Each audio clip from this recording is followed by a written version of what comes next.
कभी सोचा है कि एक ऐसी जगह कैसी होगी जहां भारत और ग्रीस मतलब यूनान इन दो महान सभ्यताओं की दुनिया आपस में मिलती हो। आज हम उसी जगह की कहानी में उतरेंगे।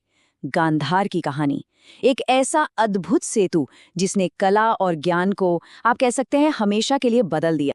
देखिए, इतिहास की किताबें अक्सर राजाओं और उनकी जीती हुई लड़ाइयों की कहानियों से भरी होती हैं, है ना?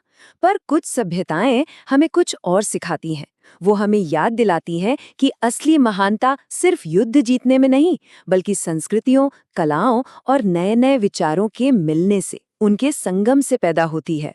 और इसी संगम का, इसी मेल जोल का एक जीता जागता सबसे बेहतरीन उदाहरण है गांधार साम्राज्य। सच में एक ऐसी जगह जो भारत और प्राचीन यूनान के बीच ज्ञान और कला का एक पुल बन गई।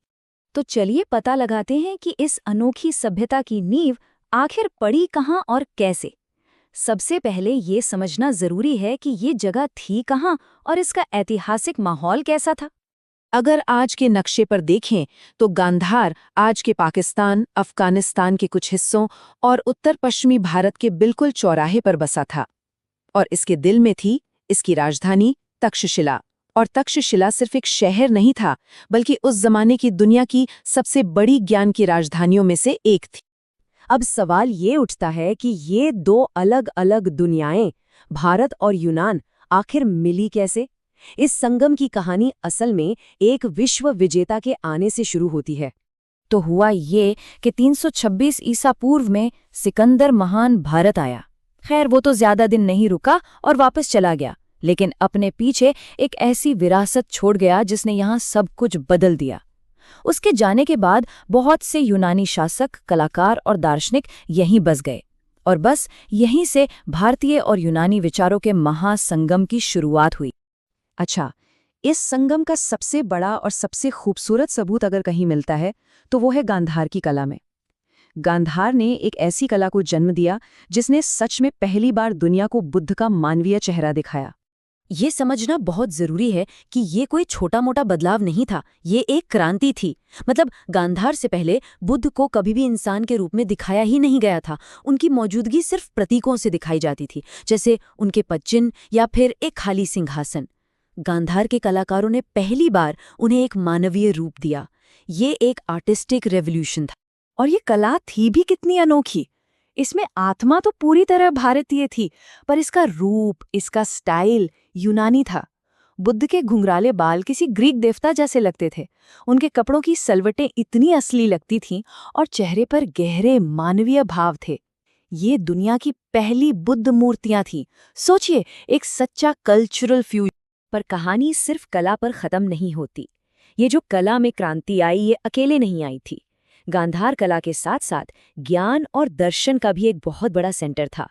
एक ऐसी जगह जहां दुनिया भर से विचार और दिमाग आकर मिलते थे।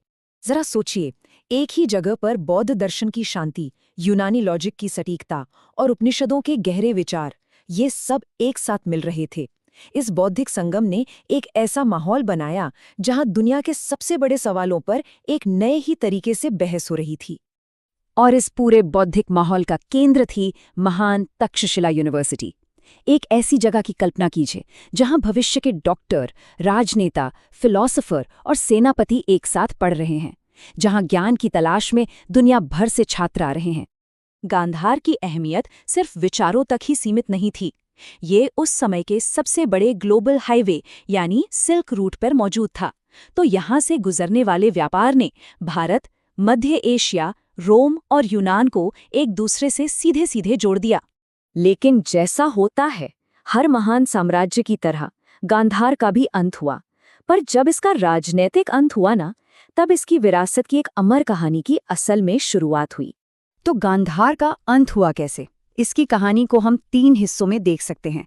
पहला, बाहर से लगातार हमले हो रहे थे जिससे वो कमजोर पड़ गया। दूसरा, अंदर राजनीतिक उथल-पुथल मची हुई थी जिसने उसे खोखला कर दिया। और तीसरा, दुनिया के व्यापार के रास्ते बदल गए जिसने उसकी आर्थिक कमर ही तोड़ दी। साम्राज्य तो खैर वक्त के साथ मिट्टी में मिल गया, लेकिन गांधार का जो विचार है वो आज भी जिंदा है। और वो हमें एक बहुत जरूरी सबक सिखाता है कि महान सभ्यताएं एक दूसरे से टकराने से नहीं, बल्कि एक दूसरे से मिलने और सीखने से बनती हैं। तो गांधार की ये कहानी हमें आज के बारे में भी सोचने पर मजबूर करती है। आज की हमारी इस कनेक्टेड दुनिया में संस्कृति के ऐसे कौन से नए पुल बन रहे हैं, कौन सी कला, कौन से विचार मिलकर भविष्य का गांधार बनेंगे? इस सवाल पर जरूर सोचें।